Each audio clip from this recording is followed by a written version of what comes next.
होती।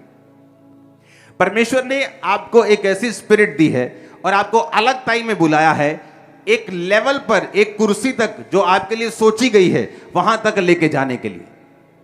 अब वहां तक जाने में परमेश्वर का कोई हाथ नहीं है।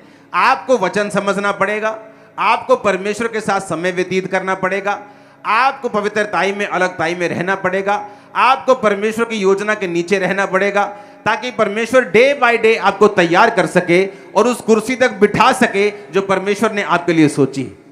हर एक क्रिश्चियन वहां नहीं पहुंच पाता। दाऊद का बड़ा भाई जब मसा होने के लिए आया तो परमेश्वर ने उसे अयोग्य करार दिया। योजना थी पर अयोग्य था। दूसरा भाई, तीसरा भाई, सब भाई फेल हो गए। परमेश्वर की योजना थी लेकिन वो फेल हो गए। जब हम शरीर को फॉलो करेंगे और स्पिरिट को फॉलो नहीं करेंगे तब हम फेल हो जाएंगे। मोस्टली आप शरीर को तब फॉलो करते हैं अपनी लाइफ में जब आपका साइलेंट टाइम होता है, जब आपको लगता है परमेश्वर जवाब नहीं दे रहा। आप क्रिश्चियन होते हुए भी एक ऑर्डिनरी, एक आम मसीही जीवन जी रहे हैं, आपको लगता है कोई फर्क नहीं है, मैं कमाता हूं तो खाता हूं। अगर आप जब ऐसे टाइम में होकर निकलते हैं और पवित्रताई को मेंटेन नहीं करते, परमेश्वर कभी भी आपको बड़ी कुर्सियां, बड़ी योजनाएं आपकी लाइफ में साबित नहीं करता, क्योंकि जो व्यक्ति साइलेंट टाइम में वफादार नहीं है वो कभी वफादार नहीं। व्यभिचार की स्पिरिट ऐसी है, आप देखते हैं परिवारों में एक लड़का व्यभिचार में है या लड़की व्यभिचार में है, बड़ा बुजुर्ग बोलेगा ओ बहन जी ये ब्याह कर दो ठीक हो जाएगा।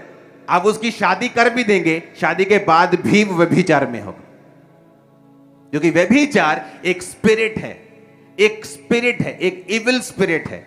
अगर आप में व्यभिचार की कमजोरी है तो वो शादी के पहले भी अगर है तो शादी के बाद भी रहेगी। अब अपनी वाइफ को छोड़ के दूसरों को देखोगे। जब तक आप उस स्पिरिट पे कब्जा नहीं करोगे, जब तक आप इस जवान होते हुए, कुंवारे होते हुए उस स्पिरिट के ऊपर काबू नहीं करोगे, परमेश्वर कभी आपको हाई लेवल पे नहीं लेके जाए।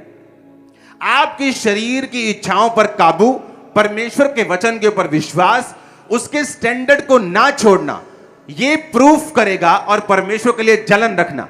अगर परमेश्वर ने बाइबल में कहा है, उसने एक आपको एक कंप्लेंट की है कि मनुष्य के सिर धरने के लिए कोई जगह नहीं है, वहां जब आप पढ़ते हैं, अगर आप आत्मा में भरे हुए हो, आप कहेंगे खुदावन तूने कहा था कि तेरे सिर धरने के लिए जगह नहीं है, मैं मौजूद हूं, मेरे अंदर रह और मुझे इस्तेमाल कर। आज से मैं अपना जीवन तुझे देता हूं।